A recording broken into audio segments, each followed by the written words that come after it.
when I was first learning guitar, because we kind of started off with YouTube and then went to like a couple lessons here and there, and we told the guy, the fact that you got to start off with YouTube. Don't get me wrong, great, fucker. It's great.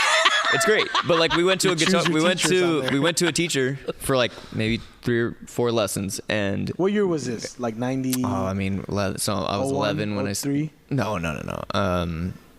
Maybe 2008, 9. So like we were at that point where like you could tell a guitar teacher like, I don't want to learn scales. I want to learn how to play, rock, or I want to do this. And they were like, okay, I want to play She Will Be Loved. Yeah. And like they were like, okay, I'll teach you. Like, okay, now it kind of sucks for me because I really don't know my scales and stuff like that. Well, that's the thing. downside. That's the. But there's these guitar players that you can be like. Here's the thing with those guitar players. Like I look at all those videos too. Especially, these guys are sitting in a room. They're sitting on their little desk chair, and they're shredding. They don't know what the fuck they're doing. Play with a band. Yeah. I dare you. Yeah. Because you can't. We had a friend like that who they are shred. so locked into this and the other thing is it's perfect. It is perfect. Right. Perfect to the point where, to me, it's got no fucking life. It's got no soul. It's got nothing to it. It sounds almost like a MIDI track. It might as well. So perfect. You might as well hit play and let a computer do it. You know. But I can marvel at the technique. I can marvel at that perfection. But I ain't into it. You know what I mean? You talking about guys that get trained? No, there's no. The Like YouTubists that are showing you how to do it. No. Not showing you that learn off YouTube, but they're in the room all day, so they can shred like crazy. But they've never played live. They've never played with a band. Virtuosic. You know what I mean? And you can't teach like that live magic shit either. I mean, you can. Not really. Not really. To an extent. It's like teaching somebody how to be funny. Right. It's the exact same thing. You know what I mean? Like you can't teach. You can learn it. You can't teach soul. Right. You can't. That's true. And no matter what music you're playing, if there's no soul there, you know what I mean? Yeah, it could be the most fucking horn having, fucking yelling, screaming, distorted feedback, whatever. There's still soul there. Those guys are pouring out whatever the fucking damage is in them. You know what I mean? Yeah. And they're pouring it out. And I remember talking to a guy once. You dig this band? He's like, nah, I don't hear any pain. Wow. It's like, oh, wow. You don't hear, okay, Yeah. Fair enough. I know exactly what that I mean? means. So I get that. You know, I get that. So when I see those guys doing that fucking super shredder shit on YouTube, or drummers playing along with other people's shit and they're playing it perfect and it's super technical or whatever, I'm like, that's great. You can play with a pre-recorded thing and you can play it perfect.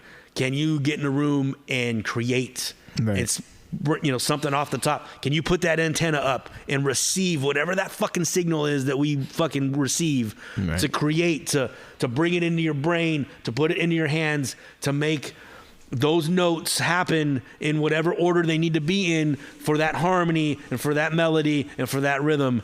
Can you tune into the earth or whatever the fuck, the spirits or whatever, and bring it in and hone it and create something that nobody's fucking ever heard before? Right. You know what I mean? Being really good at copying. Instead of being really good at copying somebody else's shit. Okay. You know what I mean? When he or she put that antenna up and received that and fucking made it and perfected it and recorded it and did the thing. That's like those dudes that bring in pre-written rhymes to the battle raps. Oh yeah. No. Yeah, that's cheating. That's what that is. No. Right. You don't. You don't come to the site for fucking Exactly. pre-written shit. Yeah. You know what I mean? All top. And you can It's- tell. it can sound good. You could always tell when they do it. You know what I mean? Yeah. If I'm ripping on your fit right in front of you, You know know I it's real. came off the top. If I'm talking about some other, Mortal Technique. Broad, of course. There's a video of Mortal Technique. I think I shared it with you, where it's like back in the days when he was first starting out, and there's a guy, and he called him out because he pulled out notes.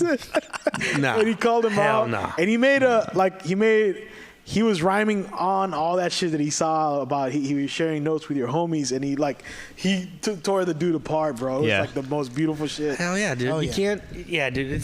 I've been That's lucky. like being able to navigate, like do some crowd work on the set when you're, you can't, like, Sure. you could write a good joke, but handling like a heckler or handling some a heckler, handling what's happening in the come from room, your spirit. those obvious things that you can't really, you walk into a room, everybody saw the same thing. Right. You know what I mean? Yeah. If you can go up on stage and make a little riff on there, Right. Be in the Right. moment, be present, you know what I mean?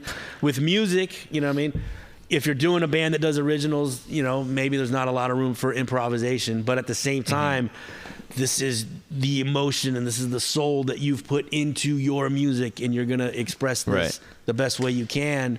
And being limited in like I said. Well, when you're limited, I think it's even more authentic. You know what I mean? You made this amazing thing off, off of nothing.